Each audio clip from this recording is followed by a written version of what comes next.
তুমি জিন্দা থাকতে এক মুঠো ভাত, তুমি জিন্দা থাকতে এক মুঠো ভাত দাওনি মা বাবার মুখে,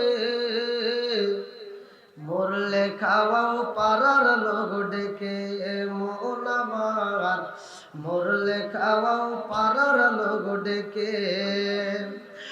তুমি জিন্দা থাকতে এক মুঠো ভাত, তুমি জিন্দা থাকতে এক মুঠো ভাত দাওনি মা বাবার মুখে, মরলে খাওয়াও পাড়ার লোক ডেকে মন আমার, মরলে খাওয়াও পাড়ার লোক ডেকে। মাসে মাসে লক্ষ টাকা ব্যাংকে রাখো জমা, বাড়ি বাড়ি ভিক্ষা করে তোমার মা।